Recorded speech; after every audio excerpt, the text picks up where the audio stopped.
Happy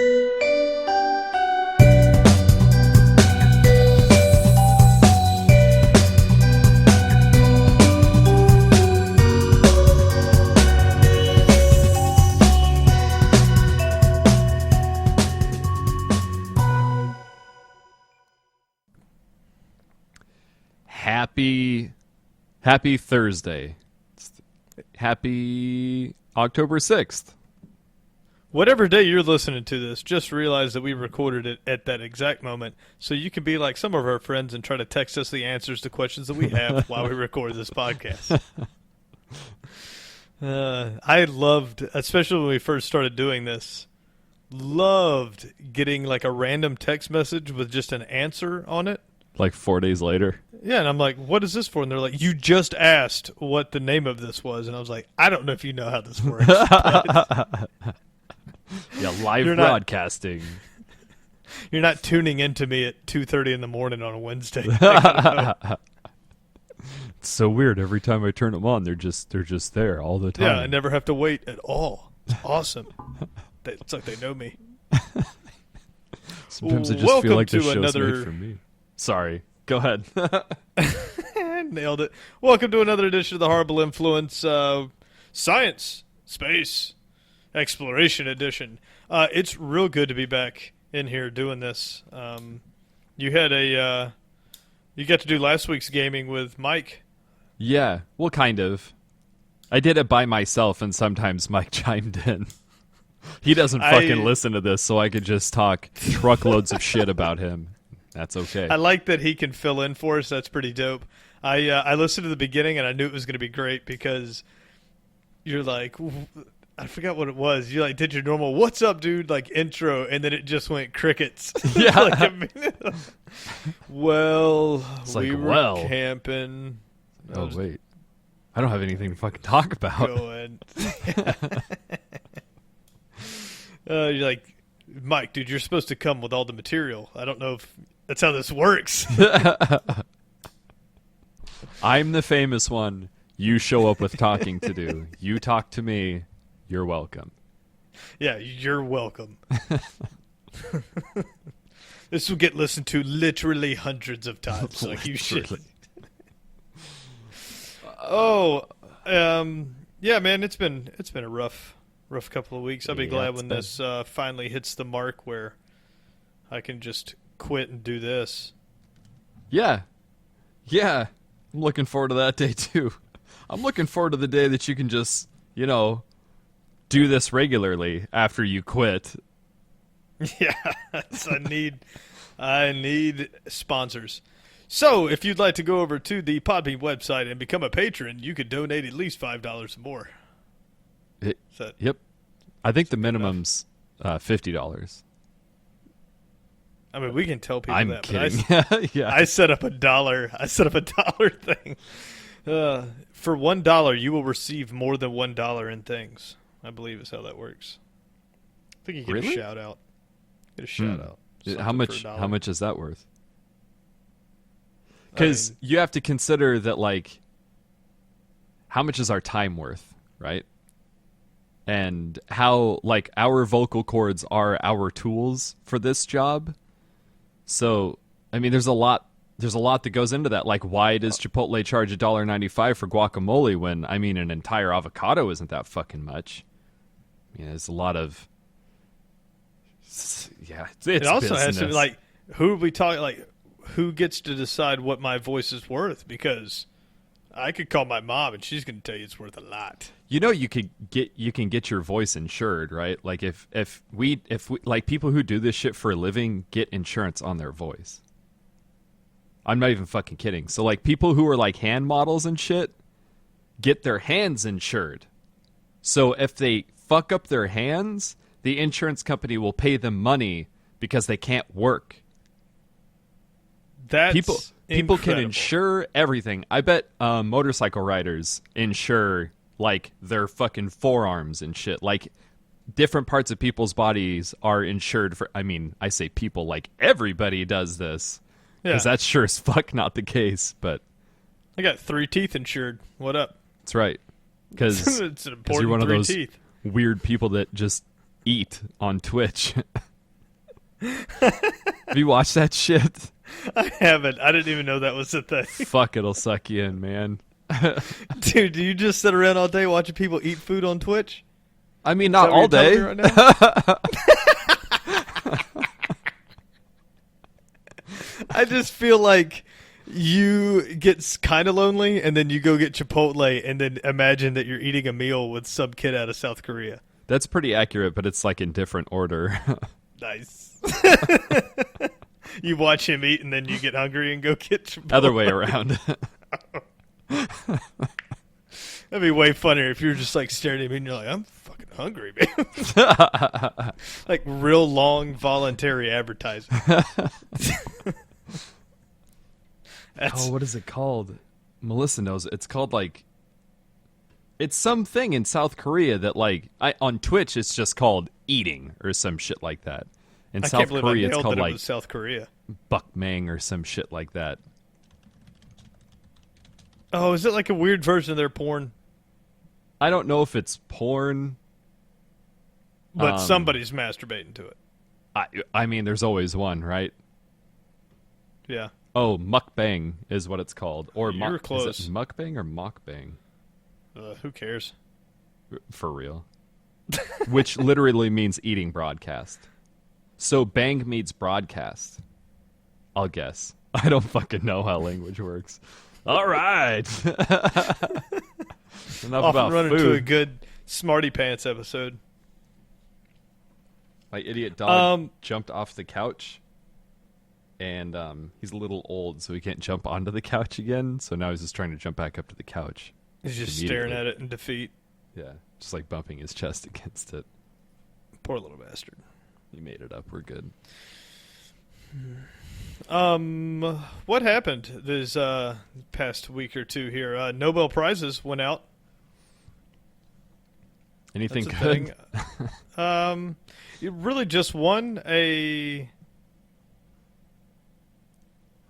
Let's see. Jean... Here we go. Fucking Here we names. go. Why don't they just give these things to Jean-Pierre Americans? Sauvage, Sir J. Fraser Studdert, and Bernard L. Feringa. Feringa, I think.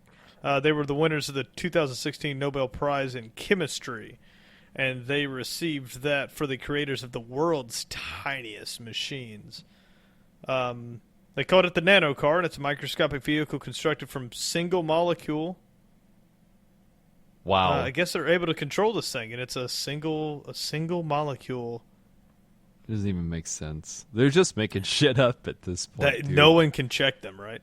Yeah, it's right there, man. See it? It's got a chassis and rotating molecular motors and little wheels. Oh, there's images. Oh, trippy. Yeah. So these guys made a little vehicle that I'm assuming they're going to use to eventually be able to deliver medicine. And these aren't machines in the way that you would think. Like when you think nanobots, I think everybody thinks the way I do of like building a robot and then shrinking it with a laser. But these are like proteins that can like move. I mean, that's every time I think of nanobots, I think of like spider-style shrinking robots. laser. Okay. Yeah, that have been shrunk down real tiny. Because nobody's got tweezers that small. Life would be a lot more interesting if they were. If we could invent a shrink ray, we'd be done, right? That's all we need. Man. But anyways, these microscopic machines can drop off medication directly inside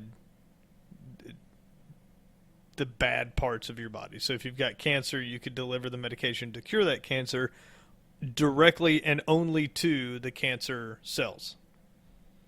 So that's that would be handy. I mean, we could stop nuking your entire body to try to get rid of your cancer. That's fucking incredible. They had a report come out a couple of weeks ago that said that nearly 1/2 of people that die in cancer treatment actually die because of the chemotherapy. I saw that too.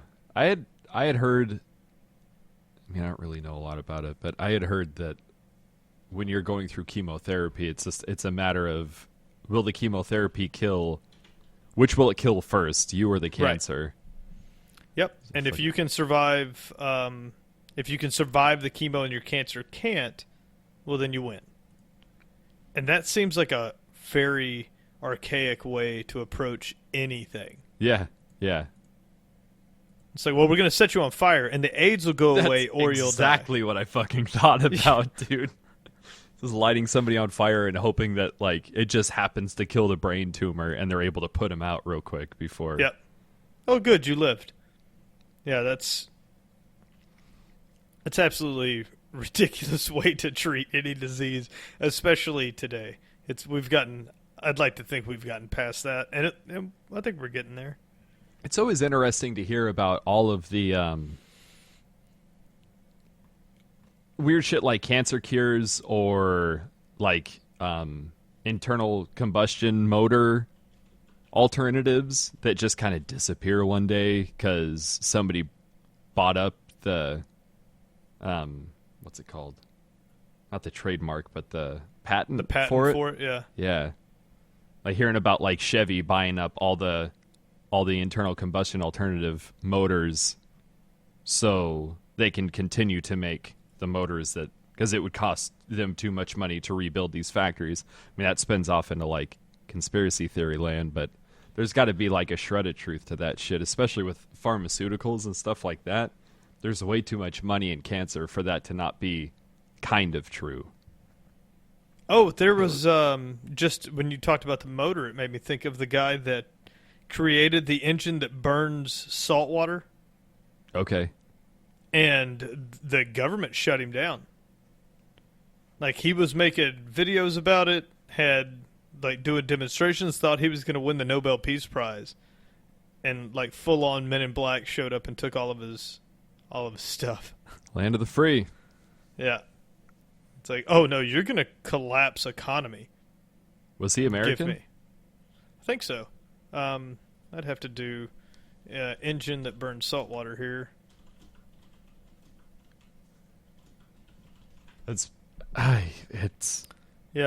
Saltwater combustion engine discovery. It was these videos I watched on this guy.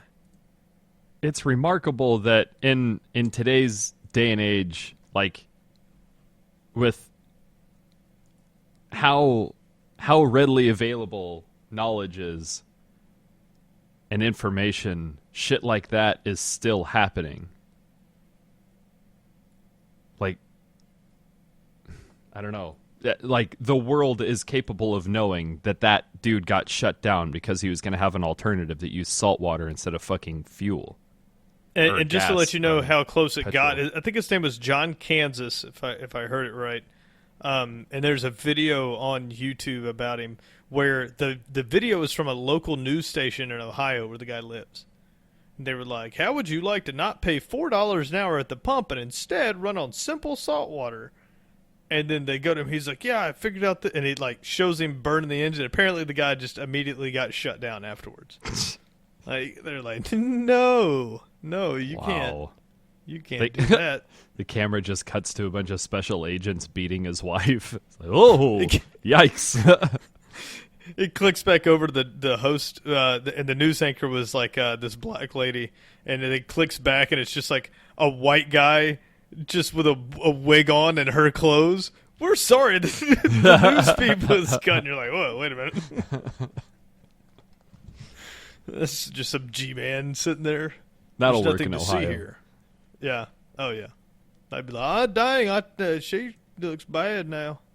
That was an interesting place to spend most 6 of a months? year. Yeah. Hey, you wanna pronounce the rocket? Ariane? Ariane. That's how we're going with it. I called it the Arian rocket all day today. Fucking terrible. Yeah. Pick a better name. I mean, definitely, but I don't think Aryan is the word in Europe. I don't know what they call Aryans over there. Maybe they just call them Nazis over there. I don't know. I don't know. Anyways, this is the Ariane, and we're going with Ariane, even though it's big and white. We're going with Ariane. It is. It's a big white rocket. I mean, if they named it that, though, that's a ballsy move. I'm just saying. That's not a ballsy move. That's a fucking soulless move, dude. That's not... Whatever. Well, I'll pretend pretty you're ballsy. kidding. And Still pretty ballsy. But they just had a successful run of the Ariane 5 rocket, and that's 74 launches in a row without incident. Pretty big stuff, because these guys are going for the ability to transport civilian tourists into space is one version of this rocket. They're just testing the rocket, and then there's a separate deal for payload delivery or personnel carrier or whatever. This is just the propulsion system. But yeah, they've had 74 successful as of yesterday, I believe. that's nutty. Did it? Was it? Let's hear. What's the question that I'm trying to ask? Is it the ESA or is it some other side company? They are a series of European civilian expandable launch vehicles, all right? And it's a joint venture between the European Space Agency, somebody called EADS subsidiary, Airbus Defence and Space. So it looks like it's a collaboration between a French company, the ESA, which is Europe's version of NASA, and an Australian company. An Australian company is also. Yeah. Australian or Austrian? Ooh, I thought it was Australia. It might be. I was Maybe I don't know. just asking. They launched the rockets from the was that Giwana Space Center? I think that's how you pronounce that, if I heard it right when I heard about it. Where is that at? Giuiana. It's in French. French? Okay. It's in French. Right on. It's in the French Guiana. Oh, it's more commonly called the Center Spatial Guianasis. Why would it be more commonly called the Center Spatial Guianasis instead of the Giuana Space Center? Well, yeah. GSC was too much. Yeah. So it's a French and European spaceport near French So is this Guyana. when I go to Ariana Space, or what is it called? Ariana whatever. Ariane. When I go to their website, they're talking about launchers. Like, are they only launchers? Are they? Yep. I Okay. think they're just the rocket, right? Like they're not. I don't think they're making the capsule that would hold like people or cargo or whatever. Okay. So they were a series of rockets, and they started producing these things in, it looks like 1978, something like that. That was number one, and they're Okay. up to number 5. Ran from 1996 until they're planning on running it until 2023. Oh wow. And in 2020 they will start running, which will be initial testing until they phase out the 5. But the Ariane 6 will start in 2020. But yeah, 74 successful missions, man. That's pretty impressive. It's fucking cool to see. It's cool to see this stuff. Like, I don't know. There was a long quiet time of space stuff. Like when we were kids, it was common. Like it seemed super common. Maybe it was just because I was into rocket ships and shits when I was a kid, but it just seems like there was a long silence between then and now where nothing was getting done. anytime the economy drops, right? That's the first thing we cut. Yeah, I mean, One of yeah. the first. It's in the last 10 years, NASA's taken, I mean, one for sure pretty solid budget cut. Right, but nobody wants to hear the American people. That's the only people I can speak for. But the American people don't want to hear about how we just spent another $10 million on Saturday to launch some probe when there was a 9 or 10% unemployment rate. I mean, hopefully that's is a show that's of like the times. idea of, why don't you finish your food? There's starving people in Africa. Like, nobody's going to ship this food that I haven't finished to Africa. They have the taxpayers' dollars already, and I assure you they're getting fucking wasted on something fucking stupid. Yep. You're just lucky enough to hear about this one.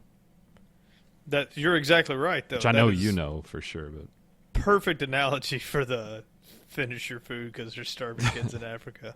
So that's right, though. But it's all about they don't want to hear it, right? Like, oh, well, we cut NASA's budget because it's not really pertinent right now. They lost $6 trillion last year. Well, they say lost, but that all went to like somebody knows right ops. Where the fuck it's at. Yeah. That's all drone strikes and black op shit that nobody wants to come clean about. But yeah, if we're trimming fat, I think we could find other places to do it. No doubt. But yeah, the Ariane company is the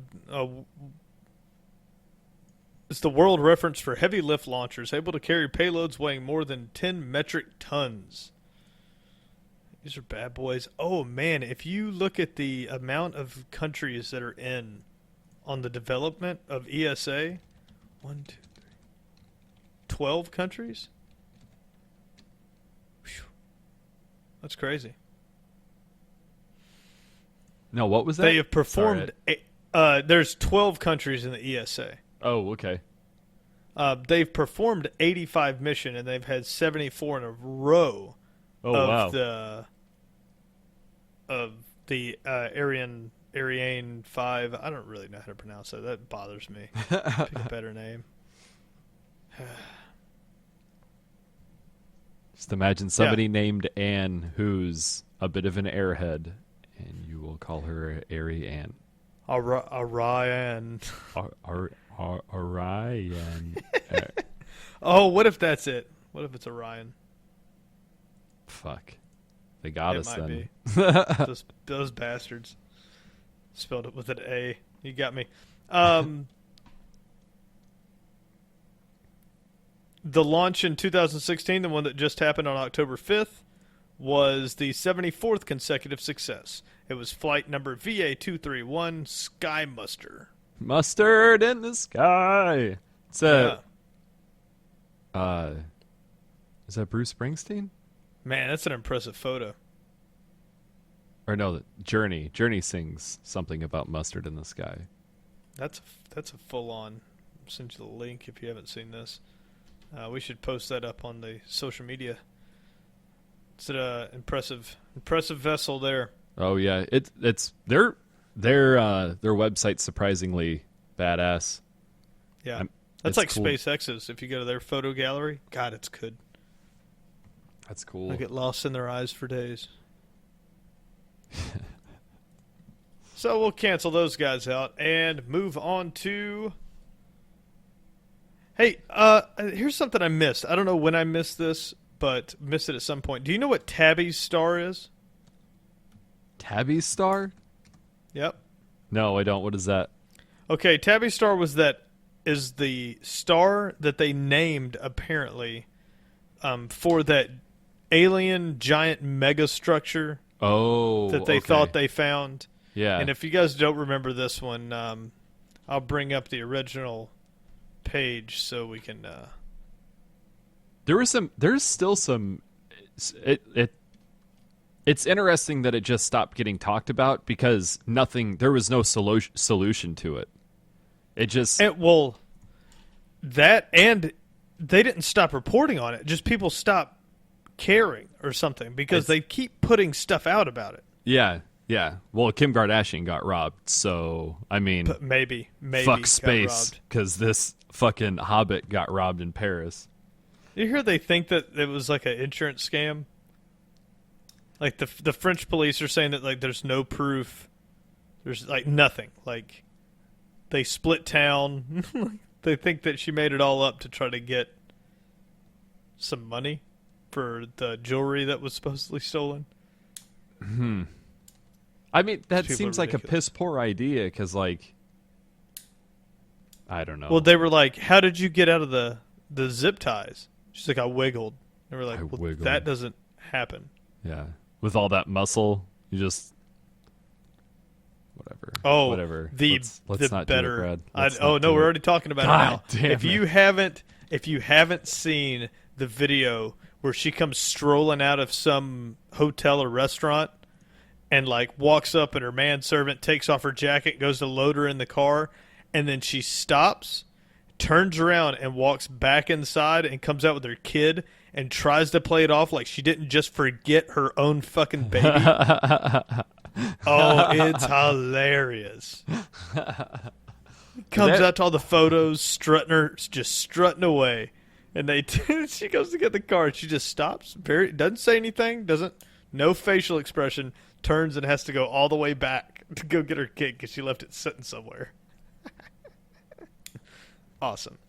If you knew you were that stupid, why wouldn't you just hire someone to just follow you around and fucking hold your kid? Just be like, Kim, don't forget the kid. That's all they have to do. Just Kim, child.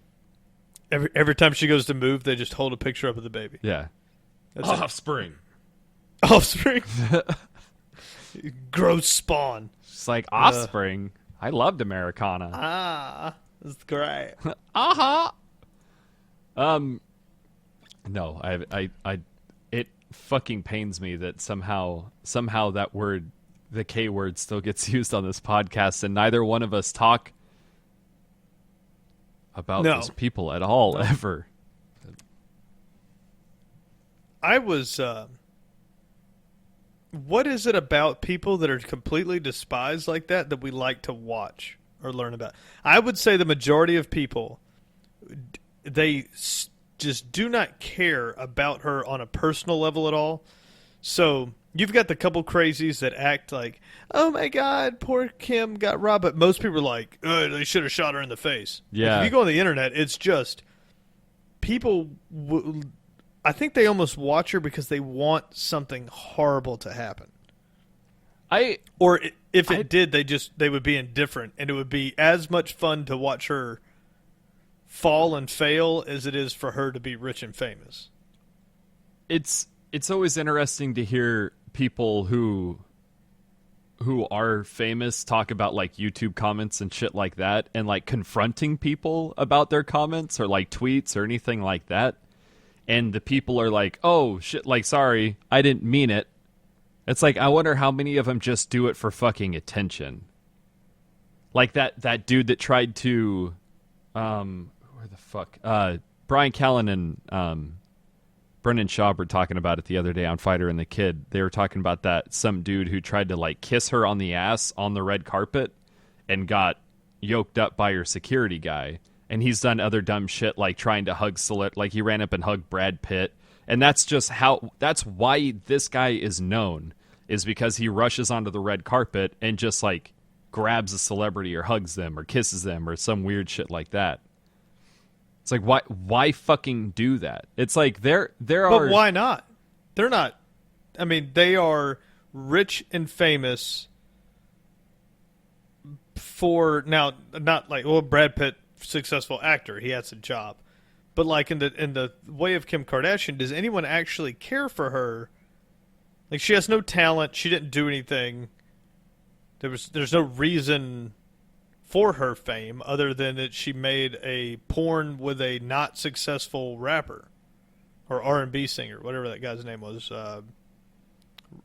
Ray J, who has done nothing. Like, he didn't get famous off of it. I don't know how that didn't happen, but Well, yeah, she was nothing. She didn't have a show. She didn't have. No one knew that she was Robert Kardashian's daughter, Yeah. who is the lawyer from Simpsons trial. the Simpsons trial. But that was it. Like, there was nothing there. And then she made this video, and then people had to look up who she was, and then somehow out of that, she became super famous. But because there was no talent, like she didn't do anything to get it, I think people just like they just want to see her either fail, or some people like to watch them do rich and crazy shit. I think they look at her like they do like a circus clown. Yeah. Not like a real celebrity. Like some people love Brad Pitt or Sure. love Angelina No, Jolie. no, or I something totally because- agree with you on that. They bring something to the table. Yeah. So she's just a train wreck that you're just wondering when it's going to run off the road. Yeah. And if that would have been it, I don't think anybody would have. Like, there's no candlelight vigil or. Oh my Great God, loss dude. thing. You don't think so? I think they would televise one, and there'd be 30 or 40 crazies. Dude, I But think it'd be not fucking like- bananas. Really, I you think think people there's would people lose that are their that crazy over it? motherfucking minds, dude. Yeah. I think it would go on for weeks, if not months. Really? Yeah. I'm not even exaggerating. I'm not playing even a fucking little bit, dude.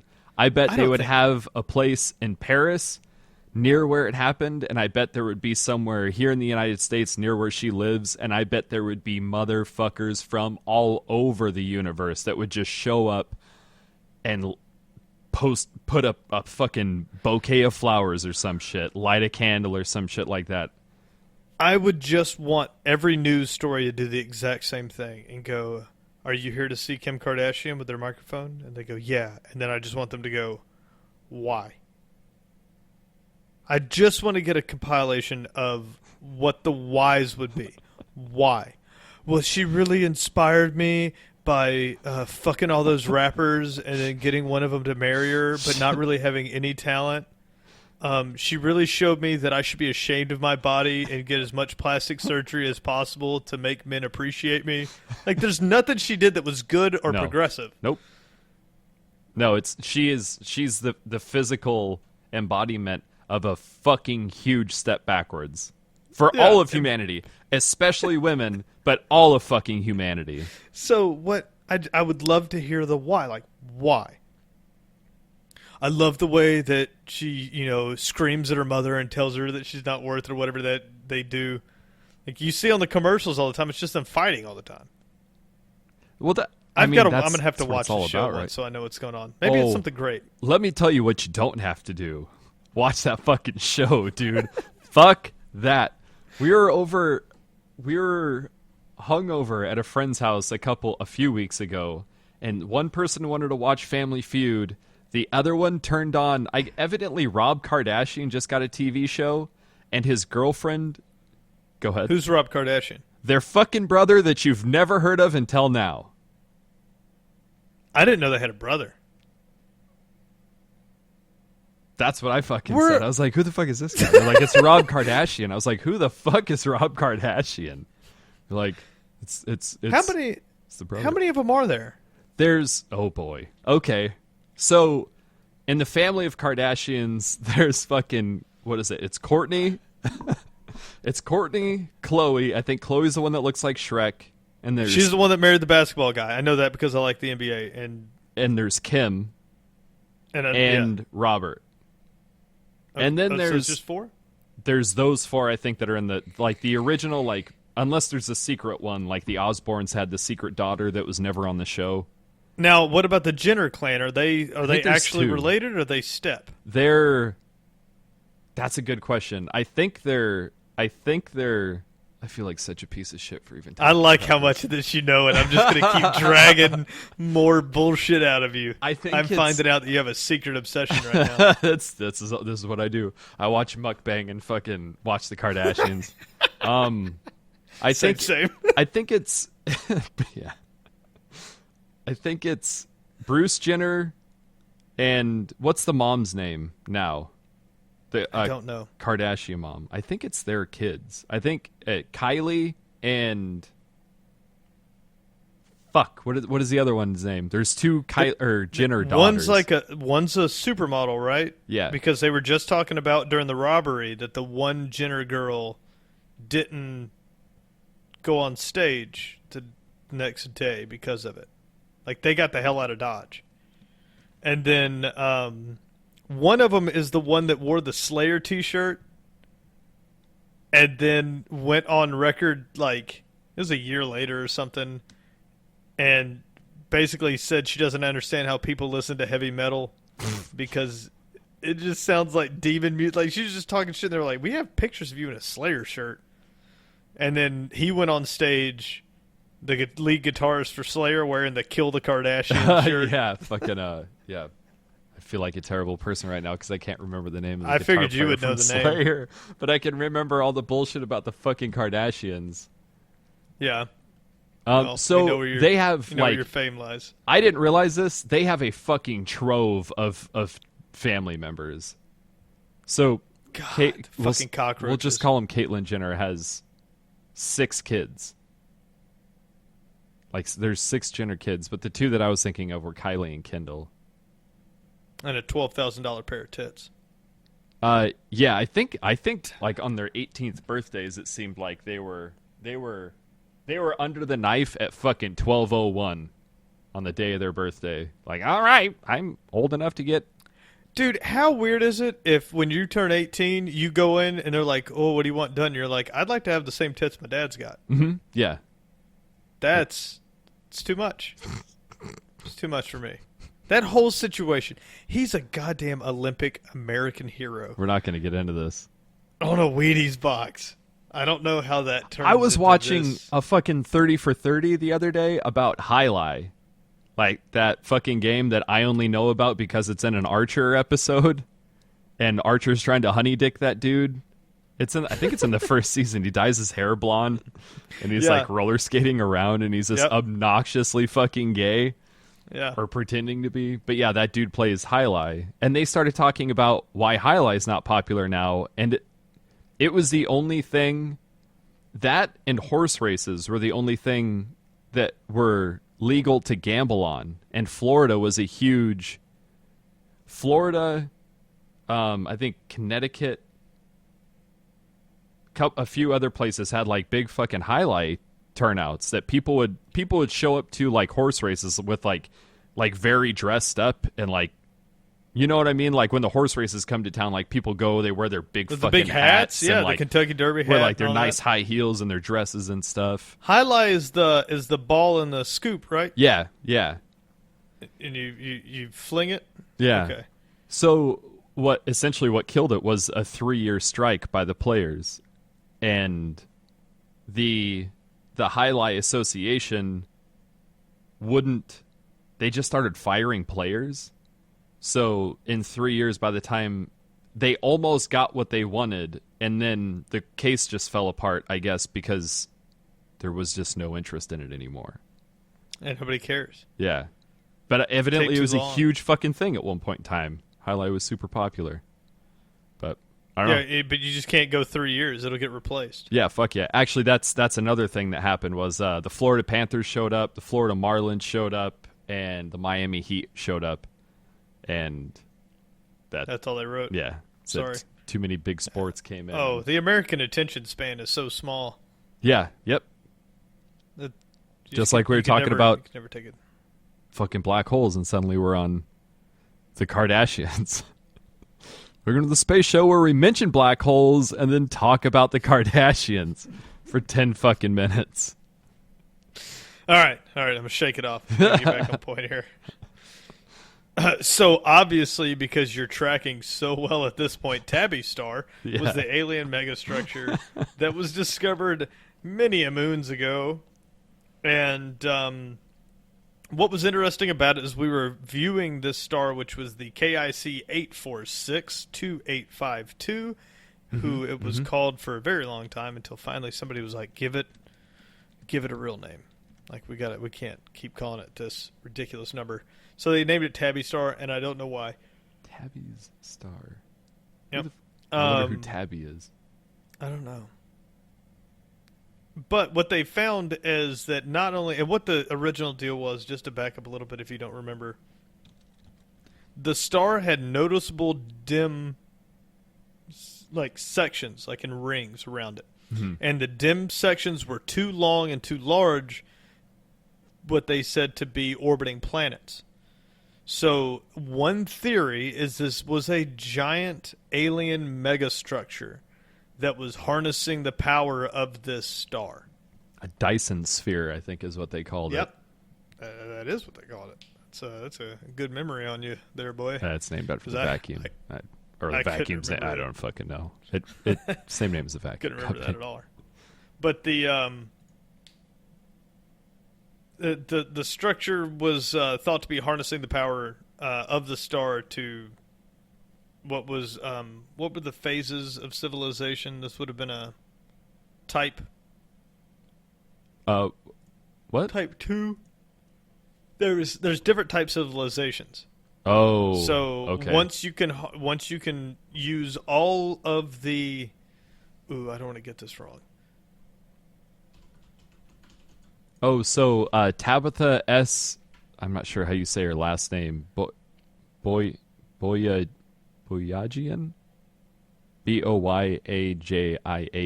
was the study's lead author. So that's why Tabby is the name. Named after. Oh, Tabitha. okay. So that scale of civilizations that I was talking about was the God damn it, it's the Kardashian scale. How funny is that? Kardashev. This world's not real. It's all intentional. Kardashian. Hang on, scale. folks. We're taking you deep. Yeah. This scale says that a Type 1 civilization can use and store energy which reaches its planet from the neighboring star. So we should be, at this point, a Type 1 civilization, but we choose to burn fossil fuels. But we do have the technology to be a Type 1. Right? We just choose to be pieces of shit. A Type 2 civilization can harness the energy of the entire star, not just what reaches its planet. So this would be what they're talking about. So they believed that Tabby's star could have a structure around it to harness the entirety of the energy given off by the star, which would make it a Type 2 civilization. Type 3 civilization can control the energy on the scale of its entire galaxy. Wowzer. So that's the scale for the type civilization. Like if you're a Type 3, you're doing some gnarly shit. Like What? You're using like creating black holes and wormholes, and you're using the entire energy of your host galaxy, and you can reach all corners of it. What if Type that's 2 what's being happening to our galaxy? Somebody do you mean? somewhere is doing it, and Oh, the we're just a change in battery? the lights. Yeah, we're just a battery. Yeah, the change in the lights is the fucking Dyson sphere that's around our entire fucking galaxy. Yeah, no, that's too much for me. That's too much. What they found, the new thing, the reason we're talking about this today, is they have now studied this star for 4 years, and the steady brightness change has decreased gradually at a measurable rate over those 4 years. And it's the only observed star to have ever done that. It's just getting progressively dimmer year by year, not like our star will eventually burn out, but from year to year it's always putting off the same amount of energy right now. There's no measurable difference. Okay. This one puts out a measurable amount less every year. That's so fucking weird. It's insane how little we know. Yeah, there's no what's so crazy about this is it's so unknown that we came up with the idea that there's a Dyson sphere around this thing draining it of power. And then the other thing is, well, maybe there's just some dust in front of it. That's dust. I'm dead serious. That's the other. What they said on this last one was maybe an asteroid like belt broke up. And that's what's filtering the light out, and that's what's blocking it out. Excuse me. So we've got like a band of debris that's in the way. That's a big leap, right? It's either dirt or a Type 2 alien civilization. That's a big difference. That's a big fucking That's us difference. not knowing anything. We don't know what the fuck we're talking about, ever. Ever. But I mean, it would be extremely interesting to know that there is a Type 2 civilization. Hell, if we had a Type 0, if we could find life somewhere else, it would be incredible. But Yeah, it would. I mean, not for them, but for us, it'd be pretty cool. oh yeah, they wouldn't give a shit. Probably they'd be like, "Yeah, we know you're there. Yeah. Have some democracy, motherfuckers! You're the shitty neighbors that nobody wants to talk to. Yeah. We keep getting your invitation. You keep blasting that bullshit signal across the Yeah, universe. please turn that down. Yeah, turn that down. You guys are so loud. They're trying to Bunch get... of Yeah, hairless monkeys. they're trying to... They need to harness the power of an entire star to make some noise-deflecting shell around their own planet so it can turn off fucking humanity's obnoxious look at me broadcast. They're gonna send us a reply back, and it's just gonna be a Death Star laser beam. Yeah. Shut up! Boom! Show me what you've got. Show me what you got. So I had to buy a suit. Here we go, off topic. I had to buy a suit the other day. So I go to Men's Warehouse, and I'm wearing shorts and a Rick and Morty, really dope Rick and Morty t-shirt. And I was like, oh man, I don't have any, like, my suits, everything I've got's too big. My jeans are too big. Everything's too fucking big now. So I went in, and the guy was like this little dude. Like, he's probably 5'3", 5'4", little guy. Comes scrambling over. And he was like, oh, hey, is there anything I can help you with? And I was like, yeah, dude, I lost like a lot of weight, and I don't have any clothes, and I need a new wardrobe, and I need a suit to go to this wedding. And he's like, oh, cool, man. Yeah, I really like your shirt. I was like, oh, yeah, appreciate it. And then he lifts up his pant leg, and he's wearing Rick and Morty socks with like $1,000 suit. Because, I mean, he's working at Men's Warehouse, so they put him in the nice stuff. Yeah, no doubt. Like perfect tailoring and everything, but yeah, he's rocking Rick and Morty dress socks. I want those socks. That was That's badass. fucking dope. Yeah. So, anyways, because of his Rick and Morty socks, he sold a suit that day. Fucking, that's all. Doesn't take a lot. Nope. Just got to be able to connect. Yep. First rule of sales. You're welcome. I will say, I would like to never shop anywhere but a Men's Warehouse. Excuse me. That place is one of my least favorite places to go. Really? Mm-hmm. It's so incredibly easy. If you've got the money to spend there, which is the problem. Because they'll buy one, get one, but the shirts are $100 a piece, so... like it's...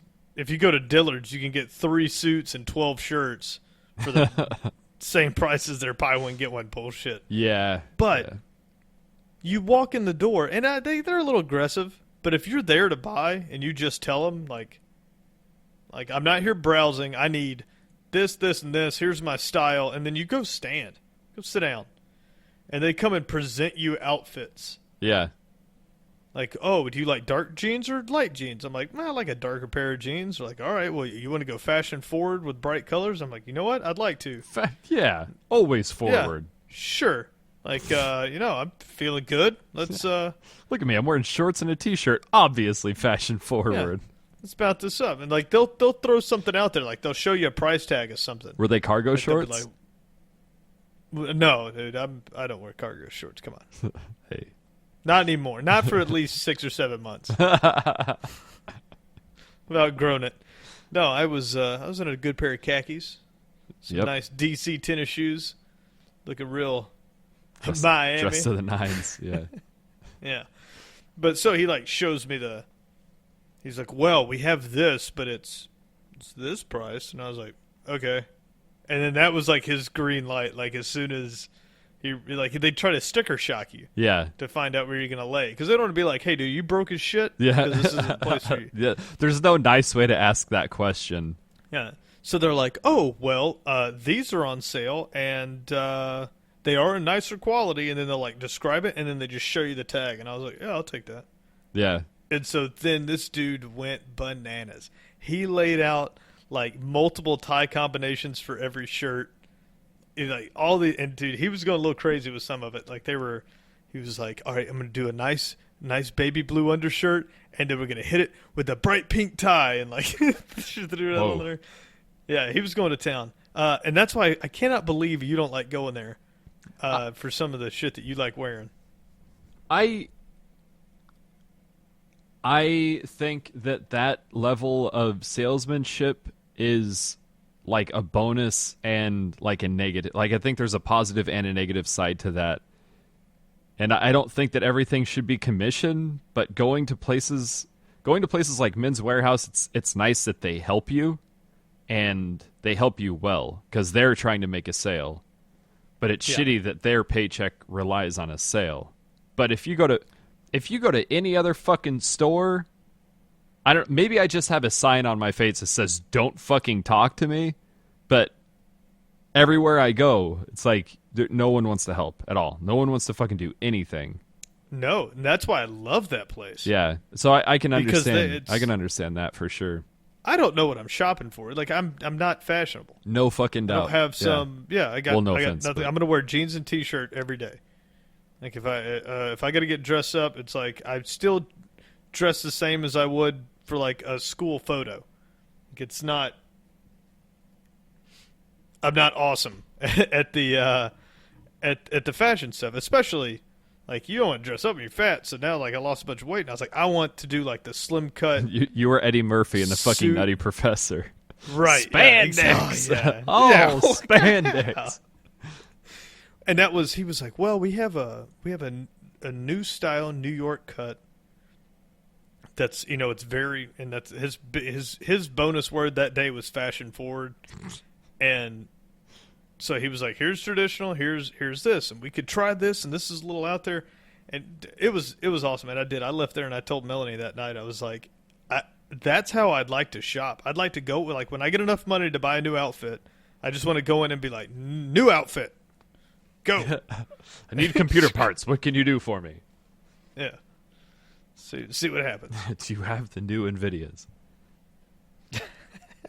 What was the traditional like baggier than the New York style? The traditional was like a straight jacket, sorta. So it was almost like squared shoulders. Fucking zoot suit almost. Yeah. And then the newer ones were like tapered in, almost blouse style. Yeah. But like, yeah, it's real tight around the midsection, like waistline, and then Those are clean. Those look real good. Yeah, like cut out. And I got a 3-piece. Looked dope. Nice. God damn it, I can't wait to wear that thing. I'm just gonna wear it. Yeah. Just everywhere. Yep. Show up to work in it. May as well. Fuck it. Point at stuff. I can't do any work today. Obviously, Yeah. I'm in a suit, but Show up and sit down in somebody else's chair and like get out of here. open my newspaper and I am the boss now. shoot people. It's one of those suits that I when I got it, I was like, I should just go interview places. Just Just unplug your microphone and head out the house. Just go put your microphone into people's faces. no, I meant like interview at jobs. Like just Oh, okay. do you want to be a doctor? Like where have you been? And they'll be like, God damn it, that's a nice suit. All right, Just have a Come seat. on. We'll get to Yeah. find somebody. Just have to be convincing, right? oh, that's right. Fake it till you make it, man. It's my motto. Fucking yeah. Heard that before. Good thing we stayed on track. Yep. Everything ties in together. Oh yeah. Do you know what messenger RNA is? mRNA? Real fucking weird. This universe is a simulation. That's what we're learning about in anthropology right now. So, yeah. Well, this is all a dimethyltryptamine dream, so Fucking still waiting to wake up for that one. makes sense. So I slide through life, and that's I think how I do it. Is what they described me the other day as what did Griff said that stuff rolls off my back like water off a duck's, and that was the greatest compliment I think I'd ever. And it was because, dude, you can't give me bad news because it's not real. It's just not real. Like, and that I think that kind of rides way too much at the forefront of my brain, is I just assume shit's gonna work out because, like, Yeah. Like I feel like I'm player one. Like, Because you fucking guys why are- wouldn't it? Yeah, it'll work out. Yeah. Or it won't. It won't matter. We'll fucking see. Yeah. Because if it doesn't work out, then it just becomes something else. Everything's still So if fine. you're super depressed in life, you should probably just go on a wild DMT trip-filled weekend. Man. And then you probably won't give a shit anymore. In all seriousness, I have a friend that had depression problems, was taking medication and shit like that for it, and did a hefty fucking dose of mushrooms, and that was it for him. Like no more medication. Yeah. Shit changes. I believe that there's not everyone that has depression obviously falls in this category, but I believe there's a group of people that are depressed because they can almost tell that it's not real or that something's off, and instead of that being liberating, it's just like a weight. Yeah. Yep. What's the purpose of life? Like that question comes in, and that gets real heavy real fucking quick. Yeah, because people are depressed if you're happy every day, waking up, going and shoveling coal, and going home and living your life 9 to 5, and then drinking beer and watching football on the weekends, and then dying and never knowing more or less than you did in high school. You're not depressed, but the guys and they're just like soul crushing anxiety over the universe, like that is a way to get depressed real quick. I think I understand everybody has their own religious outlooks, but I see religion as a fear tactic and a control tactic, and I think that people who, I'm not saying that everyone who is happy that just goes through life shoveling coal is religious, but I'm willing to bet that a heavy fucking percentage of them are. And I think that them, in the back of their mind, they're like, well, I mean, once I die, then I'll just go to a fucking magical space where I have everything that I could ever want. What a lovely life that will be. And for someone who doesn't believe that there's heaven, then as soon as you experience death, and I don't mean you die, I mean like someone that you fucking met once dies, and you go, oh, life is finite. Well, how in the fuck am I supposed to cram everything that I want to do in my life into my life? Because I can see right now that that's not going to fit. So now all of a sudden you're stuck picking and choosing. You feel like you're picking and choosing, but like, really you're not? I don't know. I feel like a cat trying to get out of a bathtub. He's just fucking Like, sliding all over the fucking place. Yeah, just trying to shovel experiences. Yeah. Like it because it is. It's like, man, some people are, and if you're this person, I hope we don't ruin it for you, but you're living life in that like it's going to go forever. Yeah. And then some people live life like it's a fucking fuse that is burning from both ends, and you're just trying to scoop up everything in the middle before it fucking runs out. Yeah. Or you intentionally light it at the other end and you said, fuck it, let's go. Yeah, fuck it, let's ride. But the that's a crazy idea, and I think that even if it's not on a conscious level, I think that's what contributes to a lot of depression is people don't necessarily just want to die, but they just don't want to deal with the fact that like this is such a small amount of time. Yeah. I was feeling fucking shitty the other day, so I told a couple of my friends that I liked them, and then I baked cookies and ate them, and I'm fucking fine now. Like, that worked. That worked for this week. I don't know what I'm going to do on fucking Monday, but... That's why I like doing this. I mean, we are, if you're sitting here thinking like, God damn it, I'm not learning a fucking thing this episode. Yeah, we're sorry. Nope. We took some time off and we wanted to hang out today. But we do have a real, I think, I'm excited for it at least. We want to get into the Egyptian, particularly into the fact that there is a chance that the Egyptian civilization that built the Sphinx could be tens of thousands of years older than what is believed. The fact that we don't know a lot about a star that is super fucking far away from us is such a minimal idea compared to the fact that we don't know about a building that's like, what is it, like 4,000 miles away from us right now? Like, on our planet? That's fucking insane. Oh, yeah.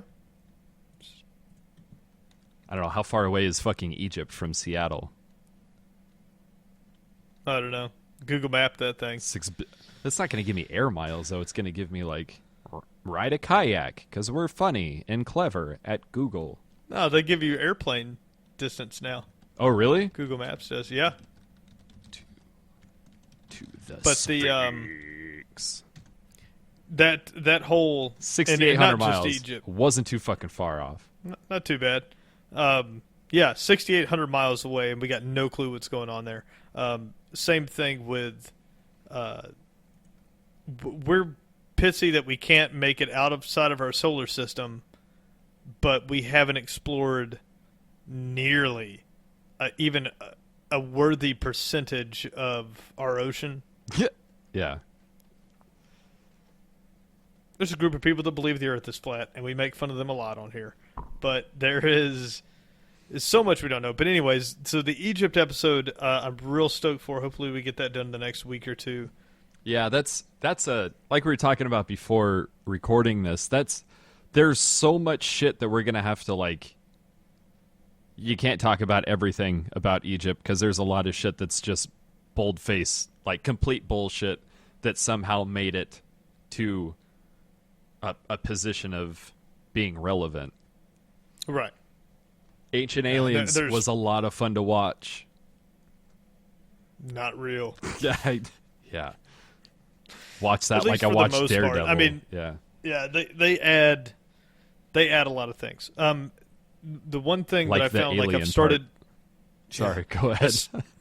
I started researching on the Egypt thing, and one of the guys I came across, and we'll talk about him when we actually do the cast, but he was very convincing up until the point that you realize that he's 87 years old, and the fear of death has bit him so hard that he's now turned an otherwise life's work that seemed like it was going to change the way of thinking of the timeline of Egypt around, now turned it into a Jesus rant.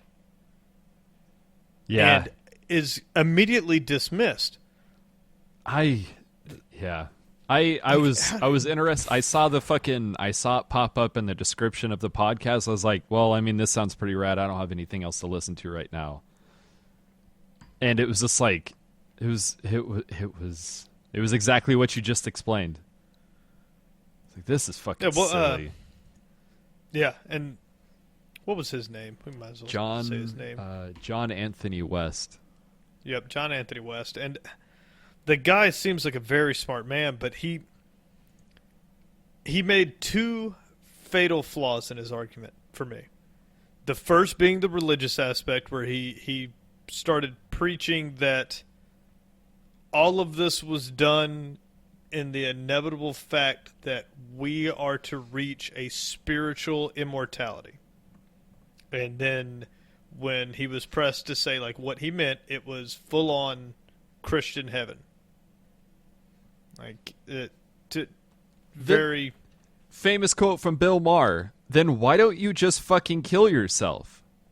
yeah. If everything is so much fucking better and you are so positive that it is, why don't you just kill yourself? Yep. Or just do reckless shit. Like I get that if you blow your own brains out by your rules, which for sure why they put that rule in there, right? Yeah, because you don't want to Catholics, cheat. like you can't kill yourself, but then they promise you that it's awesome. And when you're living at the height of Catholicism, it sucks. There's plague.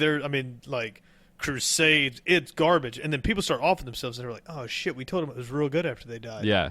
Oh, tell them if they kill themselves, they don't get to go. Yeah, suddenly their entire blue-collar work crew is fucking gone, and everybody's sitting around with fucking cuts on their wrists and a belly full of fucking pills.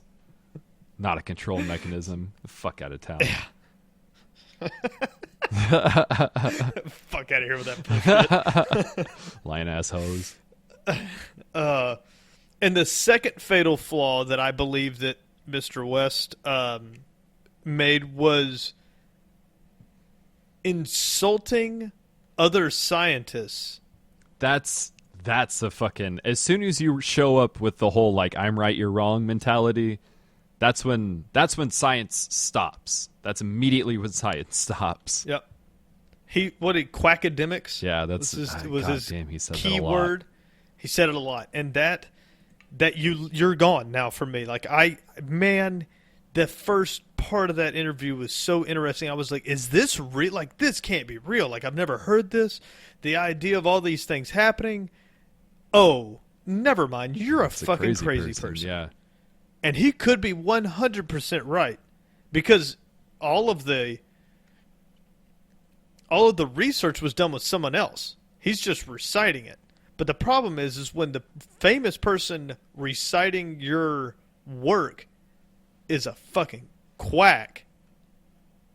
Nice. What are you doing? Like, how is that going to work? You know, like, I'm not a scientist. I make fun of that guy all I want. I'm not presenting any data. But when I hear someone come on and say things like, what was this? He was like, oh, the quackademics will have you believe that everything is mathematically proven and spirituality doesn't exist. And that's obviously not true. Well, I mean, right? Like, it is. I don't think...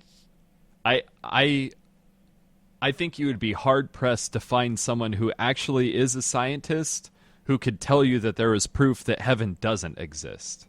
You know what I mean? Like, they may not believe in it, but there's no... That's what science is based on, is just... You're just looking. Well, you're just looking and telling you what they found. The scientists won't deny it, and what I heard this one the other day, and I hope I don't screw this up. I definitely can't quote it because I can't remember where it came from. Maybe you'll remember when you hear it. But the speech was, if your buddy came up to you and he told you that he had a dragon in his garage, and he brought you to the garage and says, "Hey, do you want to see my dragon?" And you got there and you went, "Well, there's no dragon in here." And he went, "Oh, it's an invisible dragon." And you were like, "Oh, that's okay. We'll throw powder up in the air and we'll see it, cover him." He goes, "Oh no, the powder won't stick to him. He's completely transparent, both physically and to light." And then you went, "Oh, well, we'll put the powder on the ground and we can see his footsteps goes around." No, you can't do that because he flies everywhere. You went, "Okay, well, we'll put up a set of instruments to measure what he displaces." And he said, No. He's actually so small that he doesn't displace any air. What's the difference between there not being a dragon that exists and then you having a dragon that can't be measured or seen? And when you hear it the first time, it didn't sink in totally with me, but what he's getting at is like, you can't prove God's not there, but You can't prove what's that the he's there difference? either. Yeah, like what difference does it make if he can't make any effect on this world that's measurable? What's the difference between him not being there or him being there but unmeasurable? Yeah. And so scientifically, there's no difference. Whether God exists or not, he has no measurable effect on this world. If he did, we could prove it, and then it would be proof. So what's the difference? And that was their kind of explanation to it. And I really liked that because they go, well, you can't prove it's not there. Correct. But what's the difference? So you know where that came from? Was Carl Sagan, from Carl Sagan's book titled The Demon Haunted World. And The Dragon in My Garage is the name of the chapter. Nice. Yeah, I probably screwed that quote up quite a bit, but it was along that. Yeah, it's the gist of pretty that. long-winded. Yeah, Yeah. now what's the difference between an invisible, incorporeal, floating dragon who spits heatless fire and no dragon at all? That there's no way Yeah, to that was disprove it, my like- contention, no conceivable experiment that would count against it. What does it mean to say that my dragon exists? Yeah, that's pretty rad. If you get on, if you just Google "dragon in my garage" and hit the first link for Rational Wiki, they have. There you go. They got it on there. That right there, it had a real big impact on me because it was the smartest argument to that. Well, you can't prove he exists. Well, you can't prove he doesn't exist. What's the difference? Yeah, It was kind of when you Sagan boil put it down, what is the fucking difference? Yeah, Yeah, for if sure. you can't do either, then what's the difference? Anyway, so this guy, Wes, just destroyed his own cause, I believe, in the latter years of his life. I can't believe that he got as much recognition as he did from being that fanatical early on. I'm curious if he's always been crazy like that, or if that's like a recent development. But he turned me off so much with those remarks on that podcast that I don't really even care to go back and find out what he was originally into. Yeah, the only thing that did for me was really wanted to know if some of the facts that he put out were real. Yeah. So when he talks about the Sphinx and he talks about the timeline of the pharaohs, I want to know if that's true. If that's true, it's incredible. Yeah. He's talking about going to places with a geologist, and the geologist is like, this is fucking weird because, like, that's a lot older than it is said to be. Yeah. It's like, well, if you can just pull some tidbits of facts out of that, I'd like to see those. But I sure as fuck don't want to hear him go on and on about. Nope. And that's why I got really intrigued to do an episode, even if it goes on to more than one episode. But I'd really like to see where that rabbit hole goes on the whole Egypt thing, because it even incorporates like a lot of text and scrolls that were taken out of Egypt many, many years ago, and the story, like, Egypt is incredibly fascinating because it's almost the start of the civilized world. And I feel like it just doesn't get talked about a lot. That's another thing, like, I don't know. Back to, like, when we were younger, it seemed like Egypt was talked about a lot all the time. Rocket ships were popular, and stop, drop, and roll was like a serious thing that you thought you were going to have to deal with in your adult life. Like, those three things were fucking like... That's incredible. Yeah. Yep. Yeah. Oh my god, dude. How many times did you do Stop, drop, and roll. stuff? How fucking... They beat that into our heads, dude. We had to do hurricane drills in Florida, and they were basically all they did was take like the 1950s nuclear bomb drill, Oh, yeah? and we just did that. Hide under a desk? Yeah, with the hands over the head, like you'd have to do them every now and then. I remember doing all those. We did Tornado, hurricane, whatever it was. yeah, we had tornadoes in Colorado, so that's what we did in Colorado. And then the short time that I lived in California, we had earthquake drills, and we hid under the fucking tables there too. It's all safe. Yeah. Apparently, nuclear bombs, tornadoes, alien abduction, whatever it is. Yeah, it's all name it. Get a desk. You're fine. You're fine. NBC attack. I don't know if you guys did that in the Navy. In the Army, it was the same thing. You like turned away from the blast and knelt down and put Bent your over hands and over kissed your your head. own ass goodbye. Yeah. We did we did drills for like when like a missile was incoming like on our ship.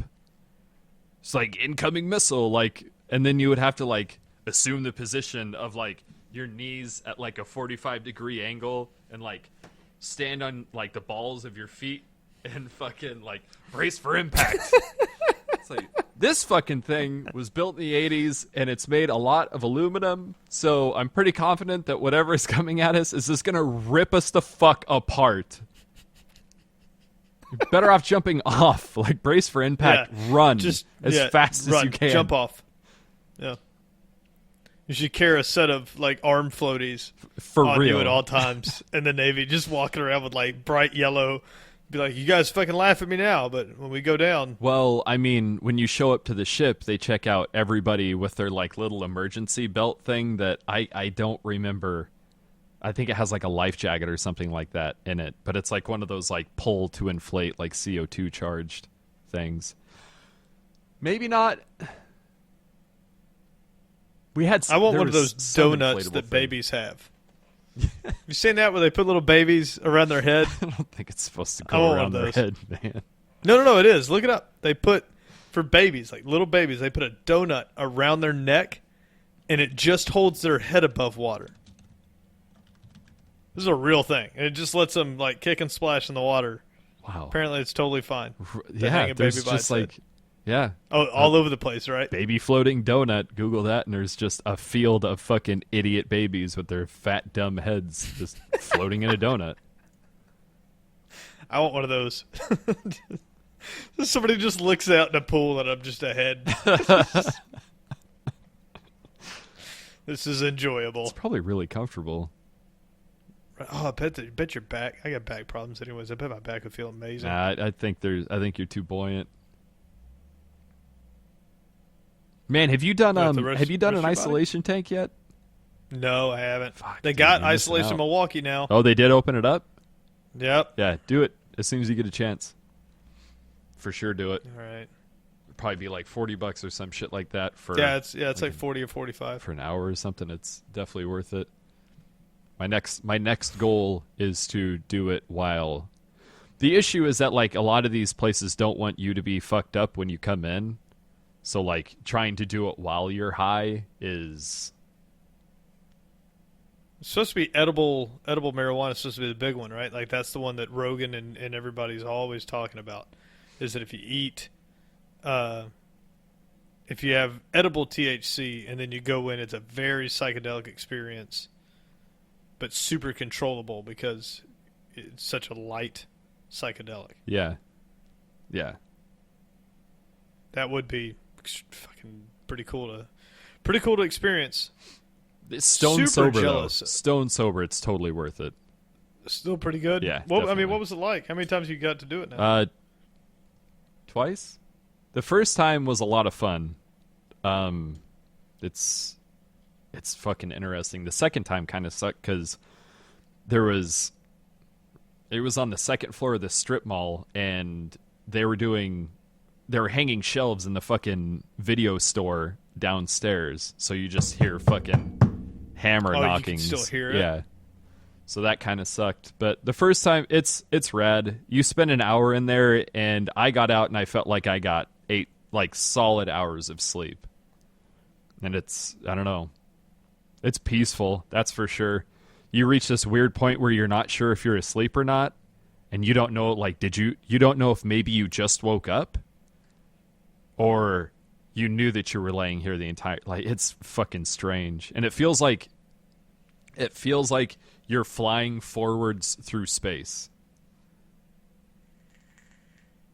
It's like when you initially get in, the water's was it 98.6 or whatever?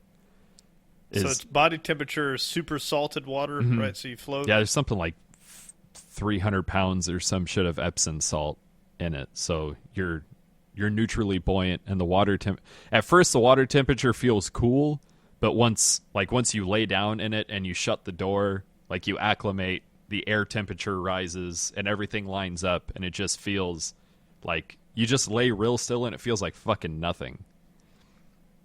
It's cool. Dude, the fact that if you take away sensation and that gives you some incredible experience, that's pretty cool.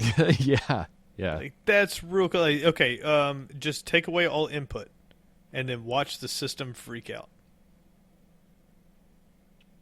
Because normally, I mean, we got some type of, like right now, I've sat in this chair too long, so now my ass hurts. Yeah. Like I've always got, I there's gotta always piss some real type bad. of input. Yeah, there's always something. And then if you could just, if you just like, oh, and my brain's sitting there going, nothing. Okay. Well, look at this. What are these chemicals? Yeah, what's this chemical? Just starts moving shit around. Yeah, it just starts. You seen this before? Yeah, squirt this in there. What is this? This dimethyltryptamine right here? Let's pull that out of the pineal gland and spritz it on your fucking orbital cortex. And here you go. Is this a That's picture that. of your ex-girlfriend? Oh, okay. Yeah. Actually, I found Yeah. all of your ex-girlfriends, and your brain just like unfolds this, like, you know when you fold a piece of paper up a bunch and then you just like cut a bunch of little human shapes, then you unfold it and it's a bunch of little humans like holding hands. Your brain does that, but with all of your ex-girlfriends. Like, hey, check, I made this for you. I no longer want to do the tank. There's been some, what do they call those? Poor choices in my past. Yeah. So what makes it fun? That's where half of our followers come from, I'm fairly confident. Poor choices. Yeah, poor choices in my past. People just keeping tabs on me at this point. Oh, you're going to fuck up sooner or later, you son of a Yeah, bitch. they're watching you like they watch Kardashian, just waiting for the fucking wheels to fall off. Like, Waiting for the train wreck. Today's the day. Speaking of, shout out, Chrissy, what's going on? Oh, God. Still comes up in conversation. Oh, yeah, dude. Of course, right? Yep. Beep, beep. Still my favorite day on fucking record. funny, dude. Yeah. That was so you think it's fucking funny now. I never regretted something so much so quickly before. I was like, is that fucking Christy? While you're driving. Beep, beep. For Christy! those of you that don't know, damn it. Tyler had a crazy ex-girlfriend, and while we were moving from one apartment to the apartment where she would no longer know where we lived, Tyler saw her, and instead of keeping that little piece of information to himself, decided to say, "Oh, is that Christy?" So I, of course, began honking and waving, so she'd know. This was still the point of like utter avoidance too. Like I was gonna sneaking in and out of the place. Gonna make an Anne Frank remark, but I don't think I was hiding on that level. But there were Pretty people close. looking for me. Well, it was at least a Snowden level. Yeah, they just kind of gave up on him, right? Yeah, they're like, fuck it. Yeah. Nobody wants to screw with Putin. The other real funny thing happened that day, too, was when we parked the truck in front of the apartment to move stuff out, and there kept being traffic jams behind us. And they would watch us. They watching us load furniture. We had the tailgate down too, like on a and they're steak just bed. sitting. Like this car is sitting behind us, waiting for us to go.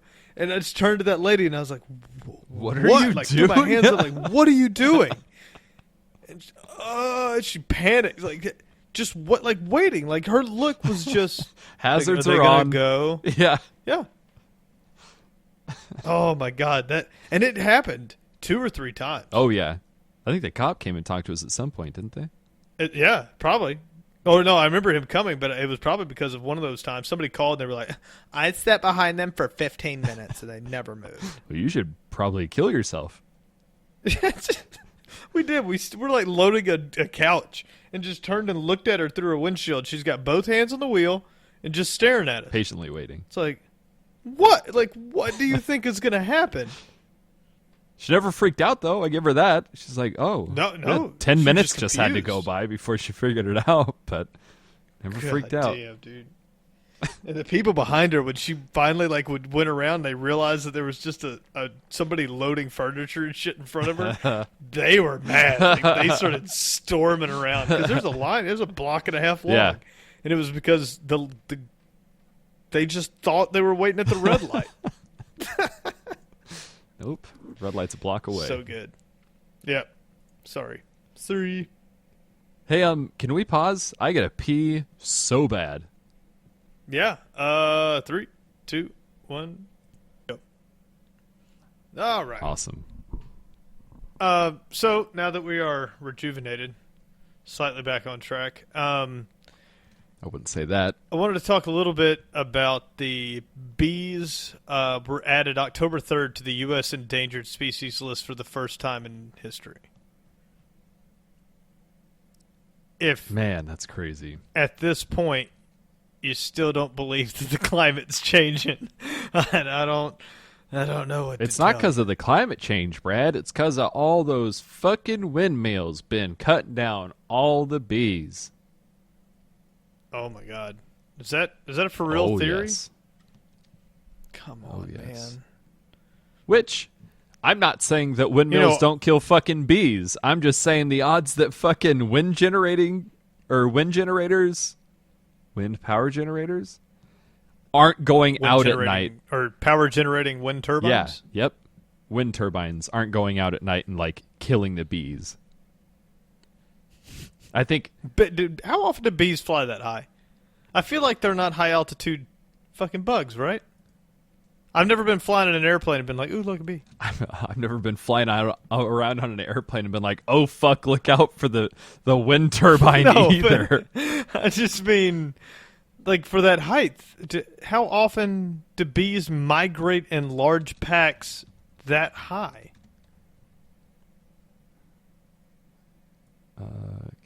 Increasing altitudes until bees were no longer able to fly. The highest that researchers had previously found bumblebees was around 18,370 feet above. Come on, dude. No way. You're still not flying in your 18,000 it could be higher. feet? Hold on. Still, that's incredible. Thank God for science. Because people can get away with doing some dumb shit in the name of science. 2 bumblebees were We able developed to a fly mini- at more than 29,525 feet. Oh, so, yeah, you could for sure see one in an airplane if you could snap it. That's almost 30,000 feet. That's like a jetliner. God damn it. I don't know shit about bees. Nobody does. Nobody does. That's why they stink, because we just I smack thought them. that was a picture of an elephant's asshole, but it's his eyeball. Weird.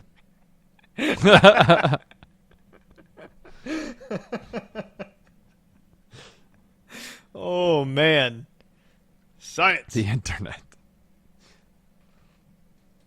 So it looks like but, Hawaii doesn't have that many windmills, does it? What's the windmill Capital of the population of world? Hawaii? I don't know. No, because the yellow-faced bee in Hawaii is endangered. And I've got to feel like that's a migration issue, which is just got to be climate change. They did a big whoopsie down in Florida, wasn't it? When they were spraying for mosquitoes, but they sprayed let's see here. Like a bee toxin? Florida kills bees. Zika spraying kills millions of honeybees. So they asked like what time window they should spray for this, so the beekeepers could have their bees like back in their little bee houses or whatever they're called, bee condos, bee apartments. Yeah, little bee apartments. And they're like, okay, spray between this time and this time, everything will be fine. So the state of Florida was like, cool. but fuck you, and just sprayed whenever they wanted to and just killed a fuck ton of bees. More than... Jesus Christ. They were probably like, yeah, they said definitely don't spray during this time and this time. And that was the times that they were in their fucking little apartment. One person. And they just sprayed nonstop during the time they were out. It's opposite day. Well, every day is opposite day in Florida, so... Yay! But one person lost 46 beehives, which was more than 3 million bees. And that's a fucking beekeeper, so...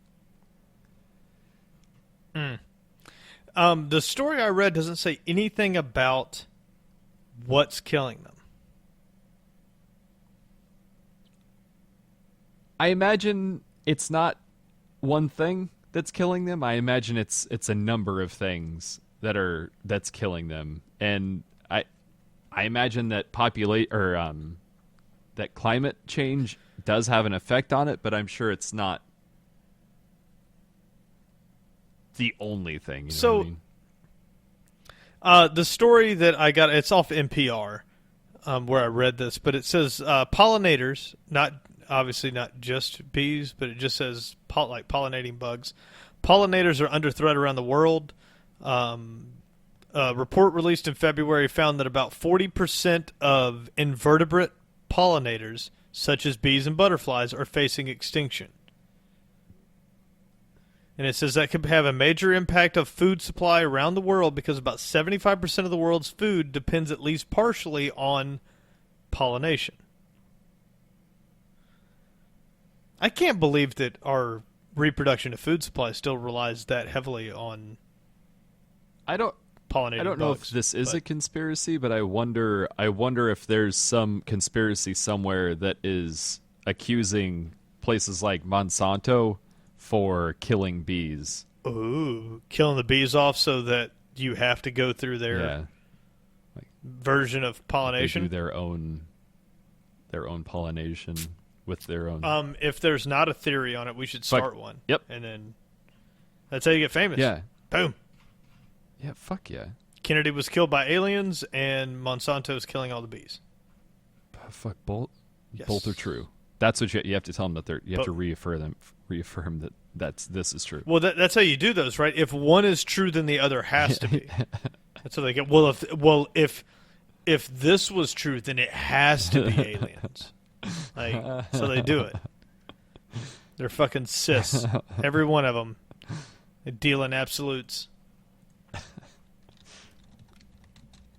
Oh yeah, it's crazy.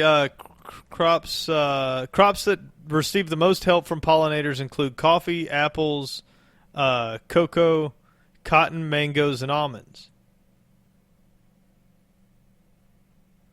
The annual value of global crops directly affected by pollinator ranges from $235 billion to $577 billion. So, man, there's a lot of money. A lot of money there. Anytime there's a lot of money, you can have a conspiracy. Yep. I think that's one of the prereqs, isn't it? Oh, yeah. As long as it has to do with a lot of money, then it's for sure corruption and... Yeah, for sure. Conspire bumper stickers coming to a store near you. I have to delete that. That's too good. I'm not even fucking kidding. I'm deleting that. I'm leaving this talk about us deleting that in and then people can and just, deleting it. They gotta and writing this. They have to contact us to find out what the great product was that we just mentioned. Just send us $50 and we'll send you our top secret. Rough. Is that too much for a bumper sticker? Don't give away what it is. Yeah, I think $50 for that's probably a little much, but that's a dope sticker. Yeah. You already said bumper sticker, so I guess we can keep it at that. We're not going to tell you what it says, though. I mean, we did, but we deleted it, so. Anyways, yeah, inquire within. As soon as we get those printed, I need to go find somebody ASAP. Get those done. Did you write it down? I don't want to forget it. I'll forget it. I'm a drinker. Aren't we all, Brad? So yeah, bees gone. Not gone. They got put on the endangered species list. About 40% of all the pollinators are declined, and there's a chance of extinction. That's actually a really, really huge problem. And the other thing that goes right along with this was the fact that we reached the 400 ppm mark. Oh, parts per million. Yep, there it is. Boom, I remember the number. So it's official. The future climate will be terrible. We broke the 400 parts per million mark of CO2, which was many years ago put as the theoretical tipping point for CO2. Sorry, an ad started playing. I guess I don't. That shit drives me crazy. I guess I don't understand. Let me rephrase that. I don't fucking understand how the atmosphere works. I have a vague idea, but I don't understand why is that a permanent change? Okay, so the Earth breathes. During certain cycles, it will have higher parts per millions of CO2, which is the greenhouse gases. So you know how greenhouse effect works, right? Having a thicker atmosphere allows the high energy particles of the sun to pass through, warm the Earth, and then the low energy heat that radiates back out into space gets trapped by greenhouse gases, Okay. which warms our planet, which is why Mars doesn't have an atmosphere, so it's super cold. And then Mercury has a super thick atmosphere, so it's insanely hot. Okay. And it's like substantially closer to the sun too, right? But turns out that doesn't have so much of an effect. Like, I want to say that, what is it? Mercury is further away than Venus, but Mercury is hotter. Damn, that's interesting. Anyways, my lineup might be a little backwards on that one, but the greenhouse effect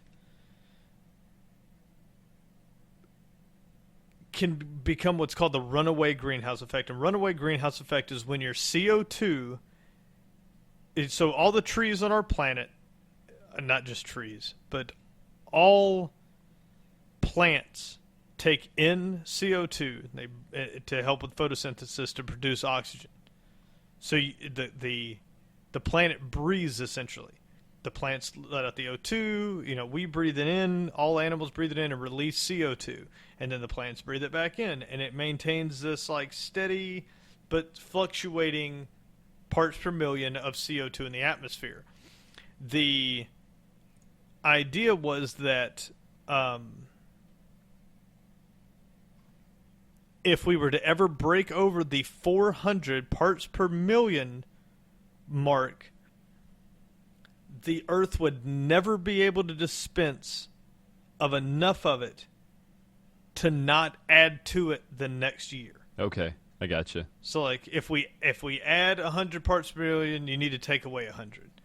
So it could rise to 400, and we could come back down to safe levels. 370, 380 is what's real nice safe, and then it could go back up and be okay. But once it got over 400, the cool season would never be cool. It would still be in the warm, which would heat the planet. Like, it would never cool off the planet. It would still be gaining temperature. And then it would jack up over 400 and gain it a lot. And then it would kick down to, instead of going down to like 390, now it goes down to 396. Okay. And then it would go to 405. And then it goes down to 398 and goes up to 408. And it would continue to like stagger climb from there on out. Gotcha. So the idea that we have now permanently moved above 400 parts per million is almost like the first step to global destruction. Like, unless we find a way to eliminate CO2, we'll just keep snowballing into turning into a lifeless planet. But we're not going to be around to see it, so fuck it. That's exactly how we're living our life. Yeah, you're right. None of us will be around to see that unless they extend life way out there. But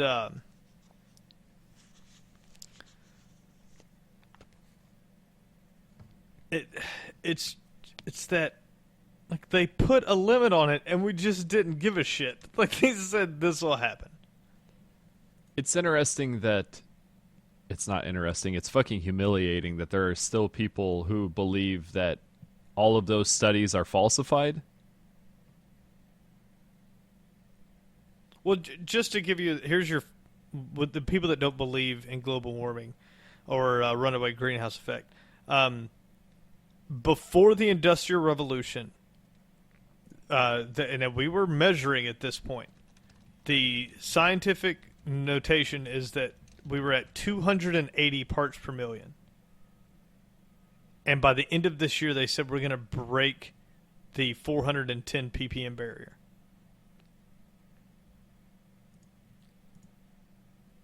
Jesus Christ, man.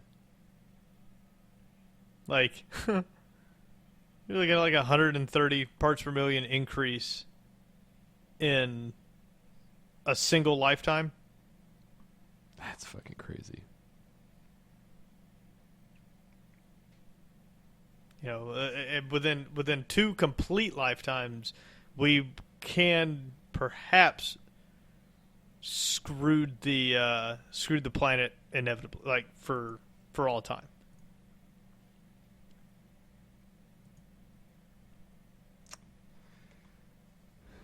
At least we had fun.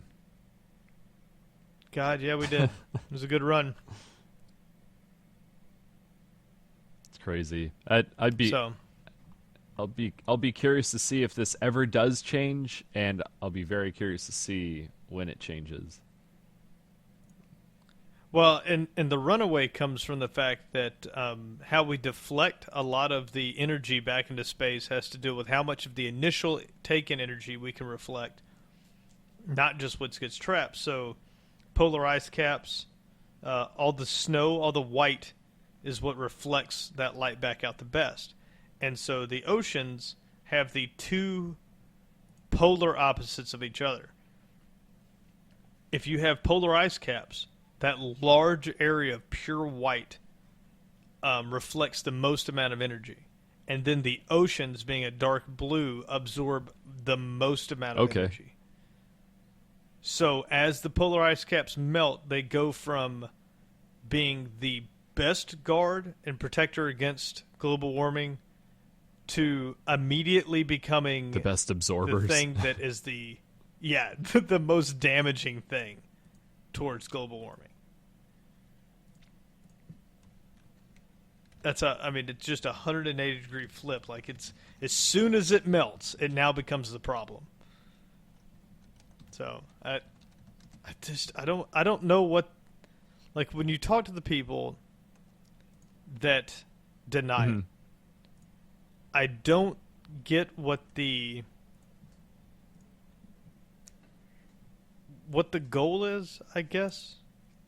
Like, I understand they're making money, but you can make money by changing and doing something else. Like, if X or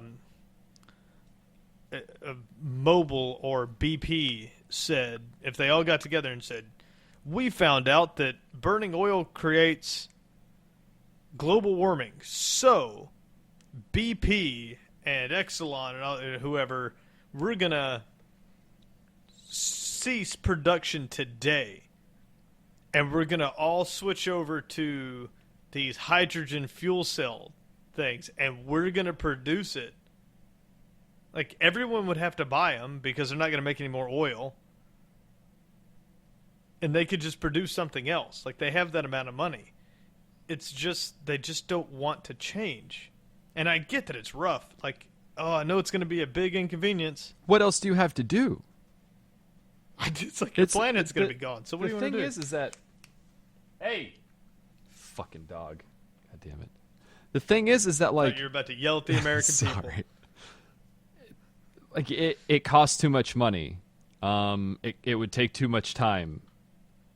What you're saying is that you just don't want to do it because that is your job, and you earn money so you can continue doing your job.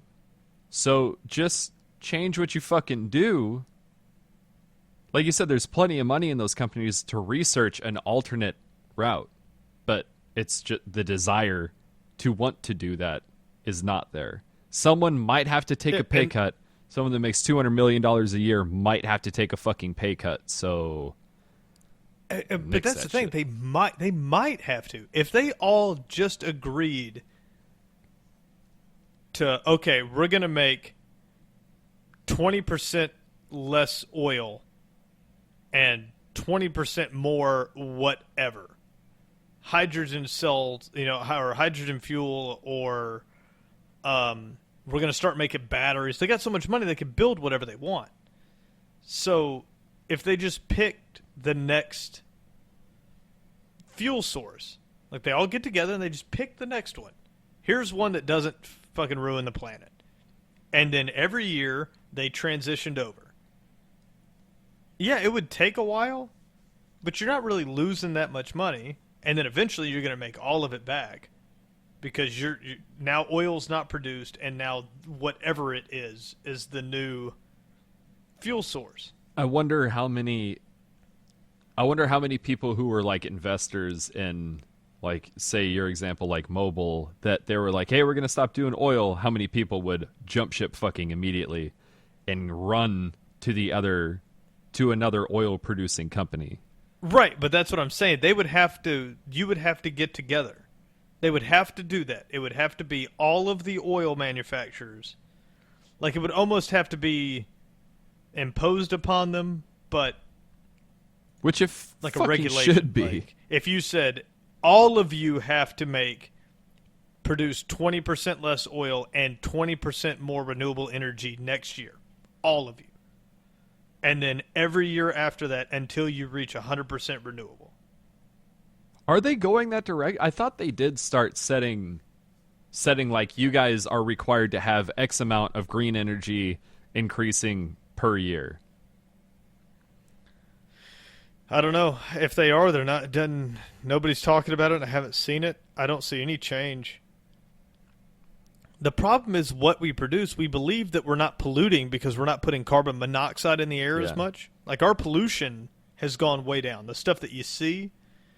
But, like, a coal plant, people think it, like, well, we don't put smut into the air anymore. Like, we've got all these scrubbers and stuff. We release harmless carbon dioxide, CO2. But CO2 is what's killing the planet. It just does it at this super slow rate because all you're doing is building up a dense layer of atmosphere. Like, it used to be, oh, they're going to burn a hole through the ozone. Well, that's no longer the fear. The fear is you're going to add to the atmosphere so much that the greenhouse effect goes crazy. Could they burn a hole in one half of the Earth and then let it thicken all go it up on the other side? So just kind of levels out? Sounds like it would work. I don't know. They need to start doing that mass algae production where they, like, there's a certain type of algae that produces more like hundreds of times more oxygen per square foot than a tree does. Start deploying that everywhere. Fuck. So we can cut this shit down. For real. I got to do something. Got to figure it out. Get vacuums out, suck it up, throw the bags into space. I don't know what you're going to do.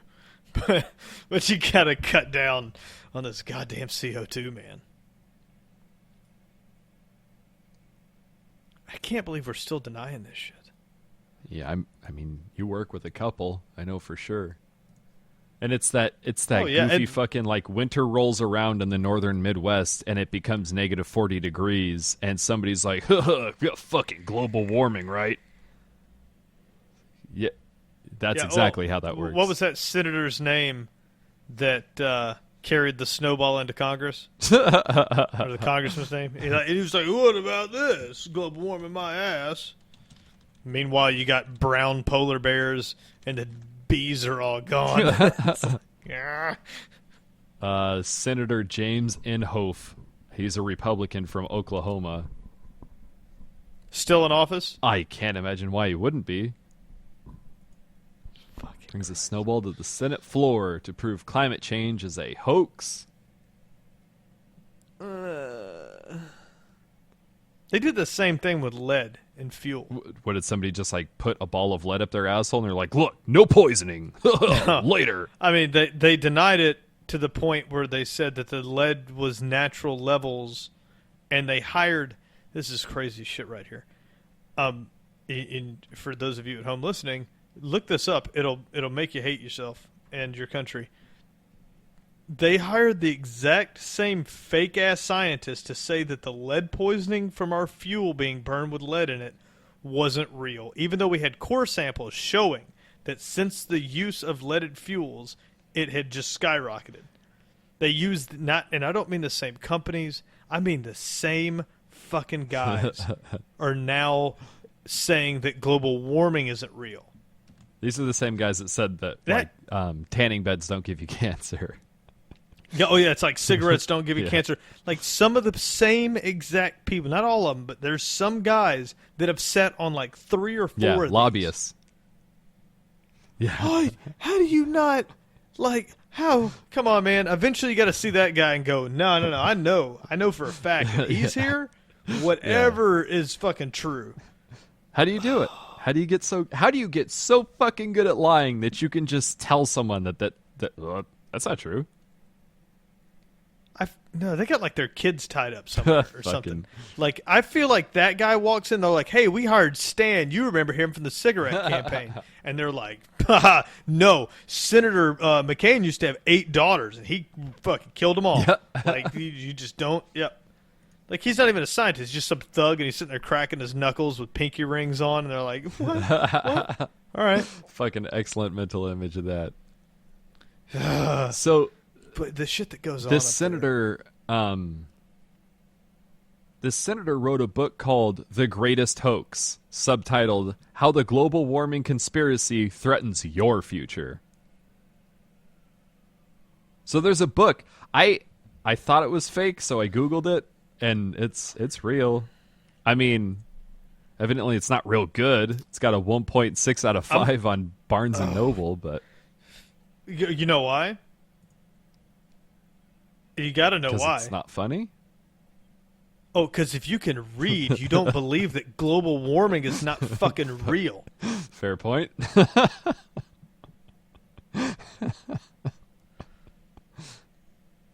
Catch this, he said to the preceding officer, tossing the blob of snow.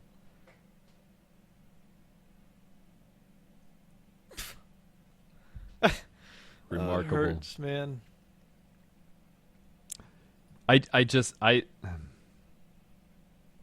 He got elected into office. Like, there was a large group of people. And got reelected after that. Is he still doing it? Man. Oh, that was a long time ago. The snowball incident that was like, I don't know if you can see a date on there, but I want to seem like that was Al Gore days. Excelsior. I feel like nobody takes global warming seriously, in part because of South Park. It's just completely destroying Al Gore's career. Because you can't say Al Gore without thinking that's the guy that thought that he invented the internet. No, he knows. There's a difference. Excelsior. There's a difference between someone who thought they invented the internet and someone that fucking knows that they invented the internet. And I think he fucking knows that he invented the internet. Even though he can't program anything. He has no clue what he's looking at. This silly bitch has been in office since 1994. Still 81 there. years old. Doing it big. Oh, man. Come on, America. You're not that old. Like, I understand that if you're looking at civilization-wise, like, we're like a toddler, like a shitty 2-year-old that... Like, we're getting too old to be shitting our diapers, but we're still doing it just to piss off Daddy. Like, it's time to grow up, and we gotta stop this. Gotta stop. Okay, so this snowball shit happened in February of last year. No. Yep. I remember it from February 26, 2015.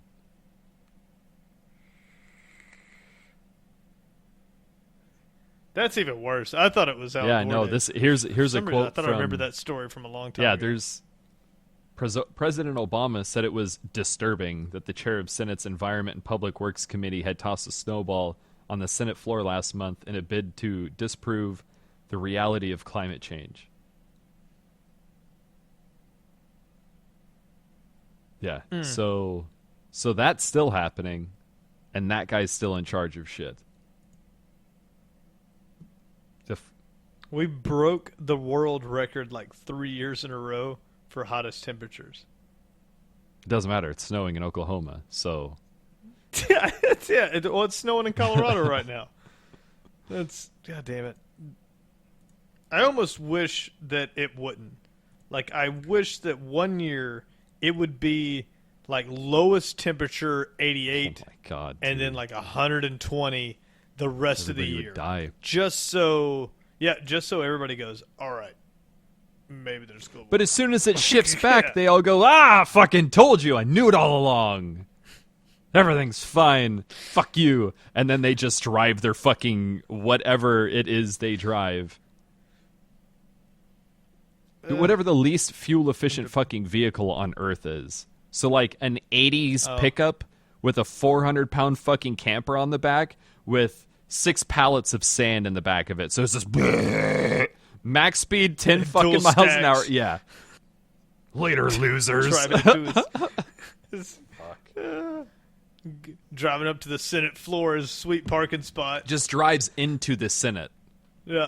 And just does a Roll fucking call. burnout. Yeah. Says something to that fucking effect. Oh, make America great again. And then hopefully Tim Kennedy shows up and just smokes a motherfucker. But that's, dude. And the worst part is I sound like a raging liberal on this one. but I can't stand the whole left side is so just mind-bogglingly weak and misguided that I could never vote that way. But at this point, I can't vote for somebody that is part of an entire group that believes that if it's snowing somewhere, then global warming's not real. Yeah. Yep. I don't know. And that's the fucking reality. I wish there was an option where if people didn't vote, like if you didn't get a minimum number of votes, then nobody got elected. If they had to start over. I think they should start declaring people. 'Cause I fully believe that people who are capable of being in charge of things are the last people to go and run for those positions. Because the last person that you want running anything is the one screaming, pick me, pick me. It's like, oh, like, I don't know. You just want people to look at you. You don't. That's the big theory now, right? That Trump doesn't want to be president. Like, never did. Like, did this as like a publicity stunt like he had done before, but never gained traction. And then all of a sudden, he's like, oh, shit. Well, hey, who's really going to do this? And they were like, you're the fucking one, dude. Like, you're the Republican candidate. It's either you or her. And he's like, oh shit. Make America great again. Like, he keeps getting hit with these, like, where he says really bad things. Like the last debate. He wasn't very good in the last debate. Fucking terrible, dude. But he Wasn't just very yells good. that It's he fucking won. Awful. But you know what I mean? It's like, yeah, I won. Yeah, the next day on Twitter, the trending hashtag was Trump won. Yeah. So I mean, I fucking hate politics, but I watched part of it. And I can tell you who didn't win that fucking debate. It's so funny, though. It is to the point now where you're stuck between someone that should be in jail and someone that is unelectable. Yep. Like Trump, come on, for all real purpose, is not electable. Preaching to the choir, man. I mean, as far as me goes. I think. I mean, that's the deal. Like, you can be a super supporter either way. If tomorrow they came in and said, "Hey, here's a new Republican candidate, fits all of the values perfectly for the right side, and here's a new left, and she fits all of the values perfectly." Smart. I don't believe there's anybody that would be like, "No, I'm staying with Bring me Trump." the Like, other one. Yeah, they'd be like, no, fuck that guy. Like, they would jump to the real candidate. So, I think it was Griff today asked me, like, why Romney didn't run this time. For sure would win. You don't believe that if it was Hillary Clinton, Mitt Romney, that Mitt Romney would run away with it? What's he up to these days? He almost beat Obama. I mean, it wasn't like a total neck and neck, but people loved Obama, and for the most part, people hate Hillary. I haven't seen that many. McCain's old ass could probably win. And he's 147 years old, fact. Yeah, I think you're right. I'm not going to challenge that. I believe you. No. They picked the worst people. Like, Christie, come on, man. That dude is fucking toxic. Yeah, so it was like the Republican National Committee gave a bunch of people that were too weak to beat a loudmouth Trump, and the left had Hillary, who killed everyone that stood in her way, and then completely on record, it's already been proven, had people, the DNC, not Hillary, but the DNC falsified information and pushed Bernie Sanders out of the election. And the guy that leaked that story was mysteriously killed by a mugger at 4 o'clock in the morning, walking his dog in a park. Like, come on, I man. didn't even hear about that. Oh, yeah, the guy that leaked that story was found dead. Oh boy, we're here. All right, I think we reached it. I think we're done. I think we made it to politics. I think this is a good. Oh, this is a good stopping point. Yeah, I gotta get off of it. I'm sorry, that hurt my brain to know that. Yeah. To know that one, to know all this, to know that one of the two of those. I tried to get behind the Trump thing too. I tried. The two turds are getting less and less shiny as the elections go on, and what is? Have you seen the hashtag? Like hashtag, what is it? Trump and Hillary hook up, or something like that, and it's people making like Photoshop babies and shit of that. There's like a conspiracy that Trump was hired by Hillary to run. Because they're secretly friends. Like, she went to his wedding. They were buddy buddies up until recently. Mm-hmm. So there's like one of the conspiracies is that she paid and like pushed to have him run and to get as far as he is because that was the only person she could beat. Yeah, I'd heard about that. I almost said the idea again for the bumper sticker.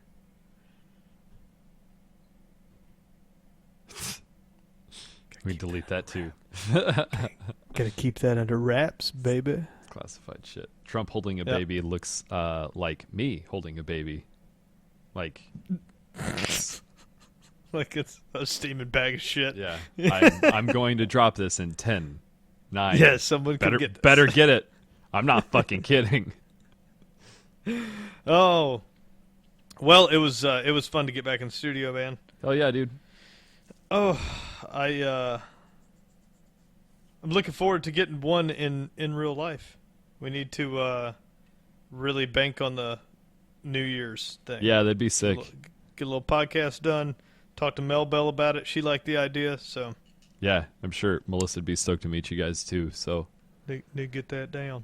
Hell yeah. Yeah. Yeah, dude. iTunes has been screwing up lately, so if you're having trouble finding us on iTunes, please make sure to download the Podbean app or just head over on the website to horribleinfluence.podbean.com.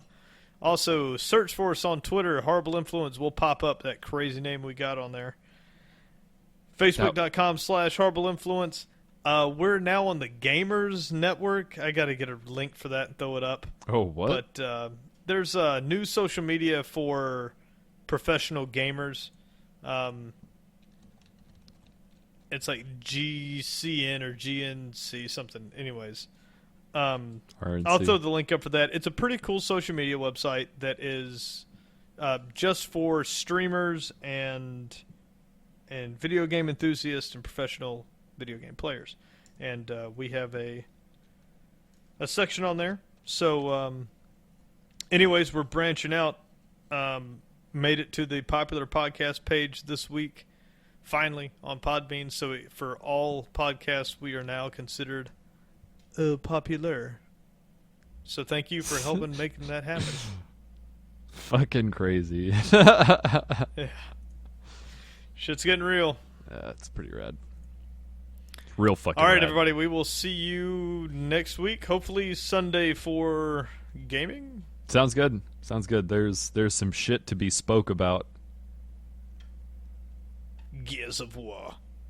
I wasn't thinking that, but we could probably just redo last week's podcast and actually make it interesting.